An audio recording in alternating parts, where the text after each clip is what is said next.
According to the Gospel of Matthew, in Capernaum, the temple tax collectors came to Peter and asked him, "Doesn't your master pay taxes?" "Of course he does," Peter replied. Then he went into the house to talk to Jesus about it. But before he had a chance to speak, Jesus asked him, "What do you think, Peter? Do kings levy assessments against their own people or against conquered foreigners?" "Against the foreigners," Peter replied. "Well then," Jesus said, "the citizens are free. However, we don't want to offend them, so go down to the shore and throw in a line and open the mouth of the first fish you catch. You will find a coin to cover the taxes for both of us. Take it and pay them." In The King of Kings, C.B. DeMille couldn't help but have fun with the fish and coin story.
They say the story of the fish with the piece of money in its mouth is more like one of the tales of Eastern fiction than a sober narrative of the quiet-toned gospel.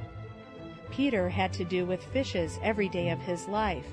An ordinary fish taken with the hook was here the servant of the Lord. What the scaly minister brought was no ring, no rich jewel, but a simple piece of money, just enough, I presume, to meet the demand of those whom, although they had no legal claim, our Lord would not offend by a refusal. The Bible doesn't specify the type of fish that Peter caught, but some believe it was a tilapia, which is sometimes referred to as St. Peter's fish. Many believe Jesus picked a fish because Peter was a fisherman, and that Matthew was the only gospel writer to report it because he was a tax collector. And it was reported as a reminder of God's omnipresence. Who else but God would know that there was a fish swimming around in the Sea of Galilee with a coin in its mouth?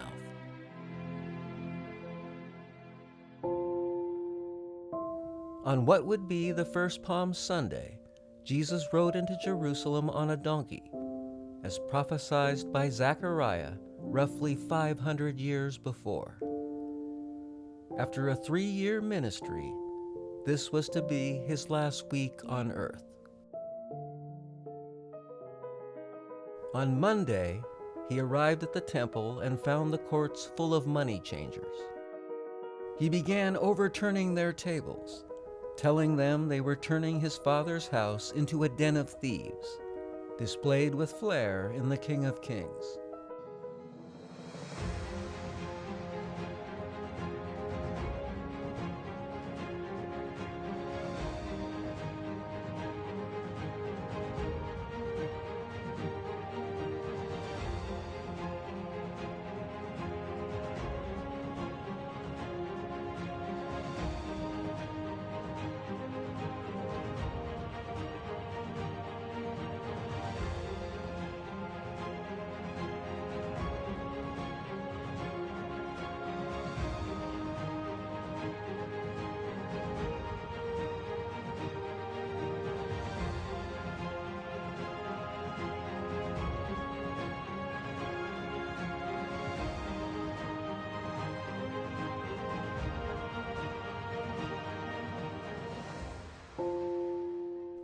On Tuesday, he had a showdown with the Jewish leaders at the temple, pointing out their hypocrisy acting so religious on the outside, but with evil hearts on the inside.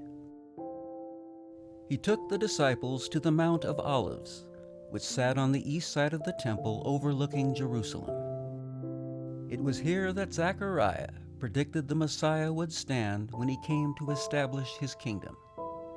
He spoke to them about the destruction of Jerusalem, the end times, his second coming, and the final judgment.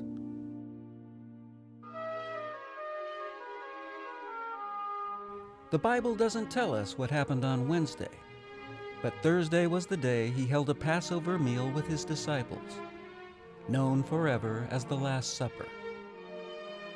Jesus told them that one of them would betray him, which was, of course, Judas. History's most infamous traitor agreed to betray Jesus to the Jewish leaders for 30 pieces of silver.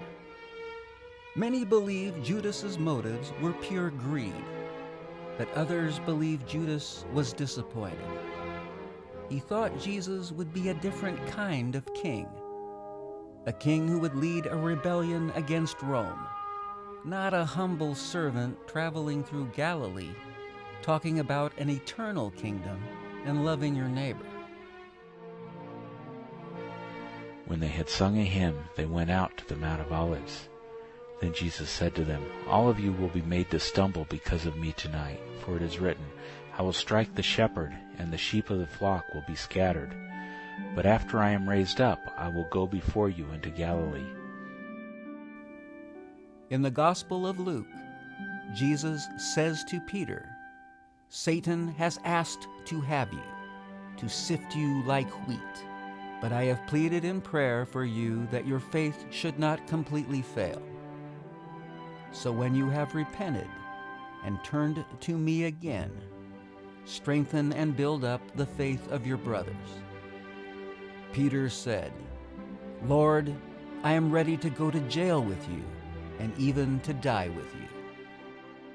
Jesus told him, "The truth is that this very night, before the rooster crows at dawn, you will deny me 3 times."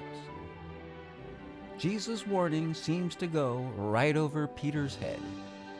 "I would die first," Peter insisted, and all the other disciples said the same thing. Then Jesus came with them to a place called Gethsemane and said to his disciples, "Sit here while I go there and pray." He took with him Peter and the 2 sons of Zebedee and began to be sorrowful and severely troubled. Then he told them, "My soul is crushed with horror and sadness to the point of death. Stay here. Stay awake with me." This must have really caught the disciples off guard. The calm man, who had confidently handled every situation, regardless of the danger, was now talking about his soul being crushed. He went forward a little and fell face downward on the ground and prayed, "My Father, if it is possible, let this cup be taken away from me. But I want your will, not mine." Then he returned to the 3 disciples and found them asleep. Luke writes that they were exhausted with sorrow. The disciples didn't like the way Jesus was talking about his death. "Peter," he called, "couldn't you stay awake with me 1 hour? Keep alert and pray. Otherwise, temptation will overpower you. For the spirit is indeed willing, but how weak the body is." Jesus went off to pray 2 more times, returning each time to find the 3 disciples asleep. 20 centuries later, it does look bad hearing about the disciples passed out on the eve of the biggest day in history. And then the villains arrived. Judas and a great crowd, armed with swords and clubs, sent by the Jewish leaders.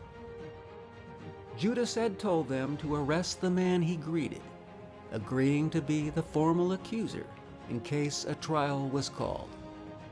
Judas came straight for Jesus and said, "Hello, Master," and embraced him in a friendly fashion.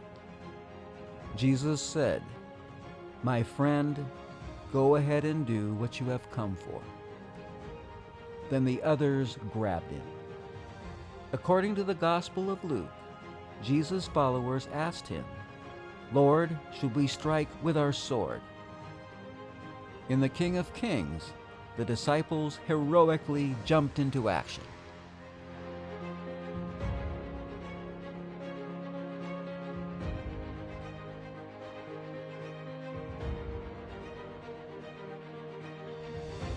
All four of the Gospels mention that one of Jesus' companions pulled out a sword and cut off the ear of the high priest's servant. But the Gospel of John is the only one who says who that companion was. It was, of course, Peter. He had spent 3 years hearing Jesus talk about loving your enemies, yet he somehow thought violence was the action required in this moment. According to the Gospel of Luke, Jesus healed the ear of the high priest's servant. In the Gospel of John, the man is identified as Malchus. Jesus said, "Put away your sword. Those using swords will be killed." Don't you realize that I could ask my Father for thousands of angels to protect us and he would send them instantly? But if I did, how would the scriptures be fulfilled that describe what is happening now? In that hour Jesus said to the multitudes, "Have you come out as against a robber with swords and clubs to seize me? I sat daily in the temple teaching, and you didn't arrest me." But all this has happened that the scriptures of the prophets might be fulfilled. At this point, all the disciples deserted him and fled. The men who were ready to fight and die for their Lord suddenly became the biggest cowards of the New Testament. The mob led Jesus to the home of Caiaphas, the high priest, where all the Jewish leaders were gathering. Meanwhile, Peter was following far to the rear and came to the courtyard of the high priest's house and went in and sat with the other soldiers and waited to see what was going to be done to Jesus. The chief priests and the entire Jewish Supreme Court assembled there and looked for witnesses who would lie about Jesus in order to build a case against him that would result in a death sentence. But even though they found many who agreed to be false witnesses, these always contradicted each other. Finally, 2 men were found who declared, "This man said, 'I am able to destroy the temple of God and rebuild it in 3 days.'" The high priest stood up and said to Jesus, "Well, what about it? Did you say that or didn't you?" But Jesus remained silent. The high priest answered him, "I adjure you by the living God that you tell us whether you are the Christ, the Son of God." Jesus said to him, "You have said it. Nevertheless, I tell you, after this you will see the Son of Man sitting at the right hand of power and coming on the clouds of the sky." Then the high priest tore at his own clothing, shouting, "Blasphemy! What need have we for other witnesses? You have all heard him say it. What is your verdict?" They began shouting for his death. And you have to wonder, where was Malchus during all this? He was a servant of the high priest. Why didn't he step forward and say, "Hey boss, my ear was sliced off and this guy put it back on"? If anybody has the right to claim to be the Messiah, it's him. Meanwhile, as Peter was sitting in the courtyard, a girl came over and said to him, "You were with Jesus, for both of you are from Galilee." Peter had just recently pulled his sword and sliced off a man's ear in front of who knows how many people, and yet he decided to play dumb. "I don't even know what you're talking about," he angrily declared. Later, out by the gate, another girl noticed him and said to those standing around, "This man was with Jesus from Nazareth." Again, Peter denied it, this time with an oath. "I don't even know the man," he said. But after a while, the men who had been standing there came over to him and said, "We know you are one of his disciples, for we can tell by your Galilean accent." Peter began to curse and swear. "I don't even know the man," he said. And immediately the rooster crowed. Peter remembered what Jesus had said, "Before the rooster crows, you will deny me 3 times." And he went away, crying bitterly.